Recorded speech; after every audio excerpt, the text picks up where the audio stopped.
1940 में जर्मन ने फ्रांस पर कब्जा किया। बेसिकली इस फिल्म की कहानी एक किरदार एवन रिहान से स्टार्ट होती है जो कि गाड़ी में जा रहा होता है और पीछे आने वाली कैनन के सोल्जर इस आदमी को इन्वेस्टिगेशन के लिए ले जाते हैं। वो लोग समझते हैं कि ये वॉर सेलर है, उसे जाने दिया जाता है। गाड़ी लेकर वो ऐसी जगह जाता है जहाँ बहुत से एयरप्लेन्स खड़े होते हैं और वहाँ एक रूम में एंटर हो जाता है। वहाँ एक आने वाला ऑफिसर बताता है कि जंग खत्म हो गई है और इंग्लैंड में मरने से बेहतर है तुम फ्रांस में रहो। ये कहकर वो चला जाता है। वहाँ पास खड़े कुछ जर्मन के ऑफिसर पायलट ऑफिसर्स बात कर रहे होते हैं। जैसा कि वो कहते हैं कि प्लान्स हमारे पहले से ही तैयार हैं। पहली बात, हम रॉयल एयरफोर्स को तबाह कर देंगे। फिर पास खड़े एक एयरप्लेन में एवन जाकर बैठ जाता है और इसको ले जाता है। पायलट ऑफिसर्स को रोकने के लिए भागते हैं लेकिन एवन चला जाता है। नेक्स्ट सीन में पायलट ऑफिसर ऑफिस की जगह दिखाई जाती है जहाँ एयर अटैक्स हो रहे होते हैं।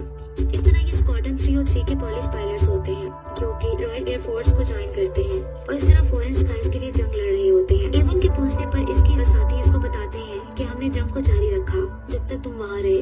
एवन कहता है कि तुम इनको मेरे बगैर खत्म नहीं कर सकते और मुस्कुराने लगता है। नेक्स्ट सीन में पायलट ऑफिसर चीफ मार्शल को बताता है कि हम बॉम्बर्स नहीं हैं बल्कि फाइटर पायलट्स हैं।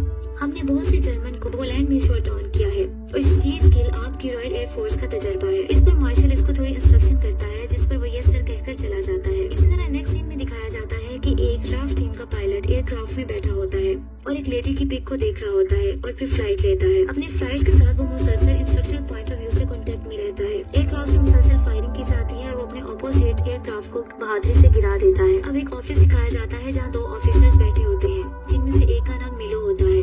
जब वो बाहर आते हैं तो वो देखते हैं कि एवन अपनी राफ्ट टीम को लेकर वहाँ पहुँच चुका होता है। थोड़ी देर में ट्रेनर वहाँ जाकर उनको पे अटेंशन कहता है और बहादुर पॉलिश पायलट्स भी कहता है और कहता है कि तुम्हें राफ्ट में वेलकम कहा जाता है। अब ये मेरी ड्यूटी है कि मैं तुम सबको टीच करूँ। उसके बाद पॉलिश पायलट्स को लैंग्वेज पढ़ाई जाती है जो कि इनको लैंग्वेज बैरियर्स होते हैं और उसके बाद इनकी कुछ चेकअप भी किए जाते हैं जो कि आई साइट टेस्ट किए जाते हैं। थोड़ी देर में इन सबको एयरक्राफ्ट की तरफ ले जाते हैं और एवन बताता है कि एयरक्राफ्ट को जमीन से उतारने से पहले इसके व्हील्स को खोल देना। फिर एवन मार्शल बताता है कि एक चीज जो हम जानते हैं वो ये है कि उड़ना कैसे है। मिलो गिब्सन जो कि कमांडिंग ऑफिसर होता है वो मुसलसल इनसे बात कर रहा होता है। फिर पॉलिश पायलट्स उसको कहते हैं कि ये वो लोग हैं यानी जर्मन वो लोग हैं जो हमारे लोगों को मार रहे हैं और हम कुछ नहीं कर रहे हैं। और वो आवाज लगाता है जैसे कि मेरी बीवी और एक छोटी लड़की। मिलो इनकी बातें सुनकर बहुत गुस्से में आ जाता है और कहता है कि मैं जानता हूँ कि तुम अच्छी तरीके से फ्लाइट ले सकते हो लेकिन तुम्हारे अंदर दूसरे एट्रीब्यूट्स भी अहम हैं जो कि लाजमी होने चाहिए जैसे कि यूनिटी और डिसिप्लिन। सिर्फ इन्हीं तरीकों से एक जेंटलमैन हम जीत सकते हैं। ये कहकर मिलो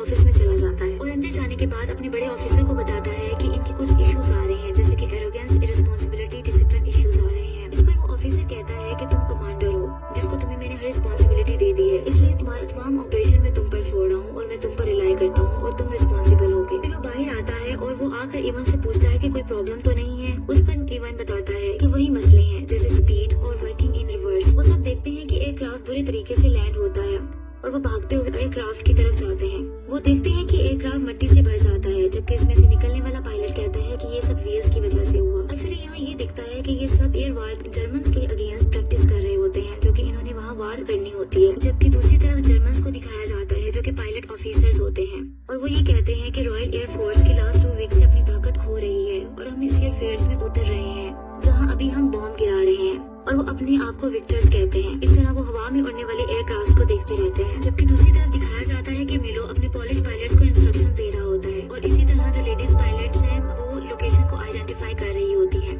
हवा में एयरक्राफ्ट के थ्रू जर्मन से जंग होती है। मिलो गिब्सन जल्दी से बैक होम की कमांड करता है ये कहकर कि ये एक ऑर्डर है। जर्मन के कुछ जहाजों को गिरा दिया जाता है। अब पॉलिश फाइटर्स लैंड करते हैं और देखते हैं कुछ पायलट्स की डेथ हो गई है जो कि जर्मन होते हैं। इवन जब लैंड करता है तो वो एक कपड़ा लेकर उन जर्मन की डेड बॉडीज पर डाल देता है ये कहकर कि ये हम भी हो सकते थे। लेकिन दूसरा पायलट कहता है कि ये भी तुम्हारे साथ ऐसा ही करेंगे जैसा तुम इनके साथ अच्छा कर रहे हो। इस पर वो आइवन को कहता है कि तुम हाफ स्विस हो जिसकी वजह से तुम्हारे अंदर जर्मन के लिए हमदर्दी है और इस तरह वो ये कहता है कि हम यहाँ जर्मन को मारने आए हैं ना कि इनके लिए दुआ करने। ये कहकर वो चला जाता है। अब मिलो एक दोबारा मीटिंग अरेंज करता है और सबको बताता है कि हम अपने दुश्मन को शूट करने जा रहे हैं और तुम सबको स्ट्रिक्टली सब चीजों को फॉलो करना है। इस पर बड़ा ऑफिसर एक मैसेज पढ़कर सुनाता है और वो कहता है कंग्रेचुलेशंस 303 स्क्वाड्रन्स। फिर उनको कहता है कि तुम्हें कल से मुकम्मल तौर पर ऑपरेशन के लिए तैयार रहना है। इवन कहता है कि हम कल से ऑपरेशन पर होंगे। इस पर सब खुशी से एक दूसरे को गले मिलते हैं। अब ट्रेनिंग के लिए सब चले जाते हैं और तमाम अपना यूनिफॉर्म भी पहन लेते हैं। नेक्स्ट डे ऑपरेशन स्टार्ट हो जाता है और लेडी पायलट्स अपनी ऑफिसर अपनी ड्यूटी संभाल रही होती है। फाइटर पायलट्स की एयरफील्ड पर दूसरी फोर्स की तरफ से बम्बार्डमेंट स्टार्ट हो जाती है लेकिन सब कामयाबी से फाइट करते हैं और दोबारा एयर अटैक शुरू हो जाते हैं। फिर दिखाया जाता है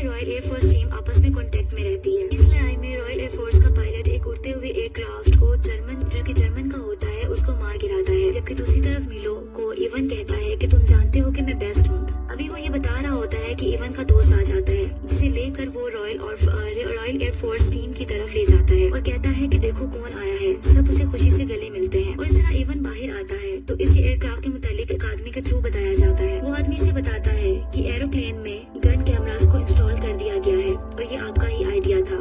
ये वाली गन्स 150 यार्ड से रिहार्मोनाइज्ड कर दी गई हैं, तकरीबन 137 मीटर्स पर। लेकिन इसका ये मतलब है कि आपको रियर क्लोज रहना पड़ेगा एक फासले पर और फिर इसको हिट करना होगा। ये इतना ही सही होगा जितना कि एक कैनन होती है बरतानिया के लड़कों के मुताबिक। रॉयल एयरफोर्स टीम की अगली सुबह ग्रुप फोटो ली जाती है कि अचानक से सायरन बजने लग जाता है और अनाउंसमेंट होती है कि टीम अपनी एयरक्राफ्ट की तरफ जल्दी से भागे। ऑपरेशन शुरू होने का वक्त आ गया है और सब फ्लाइट लेते हैं और एयरक्राफ्ट के थ्रू फायरिंग शुरू हो जाती है, जबकि लेडी पायलट्स दोबारा अपनी पोजीशन एरियाज को लोकेशन को आइडेंटिफाई करने के लिए बैठ जाती हैं। कुछ जहाजों को तबाह कर दिया जाता है, फिर एक साइन जाहिर होता है रिफ्यूलिंग और लैंडिंग। जहाजों को रिफ्यूल किया जाता है और फिर से फ्लाइट होती है। रॉयल एयरफोर्स टीम के एक टीम मेंबर के एयरक्राफ्ट से बम्बार्डमेंट और फायरिंग होना बंद हो जाती है। इस पर ऑपोजिशन जर्मन्स की टीम से फायरिंग होती है और वो जख्मी हो जाता है और इसका खून बहने लगता है। इसका एरोप्लेन भी क्रैश हो जाता है और वो पानी में जा गिरता है, जहाँ इसको एक छोटी सी विक्टिम बच्ची इमेजिन होती है जो कि हंस रही होती है। आखिरकार वो पानी में डूब जाता है। रॉयल एयरफोर्स टीम अब खामोश उदास होती है क्योंकि इनका साथी मर चुका होता है। मीलो एक किताब रुडिमेंट्री पॉलिश पढ़ रहा होता है। अब दोबारा से एयर वॉर को दिखाया जाता है। एयरफोर्स टीम हवा में एक सुकून से फ्लाइट में होते हैं कि अचानक एक प्लेन पर अटैक हो जाता है और सब बहुत अलर्ट हो जाते हैं।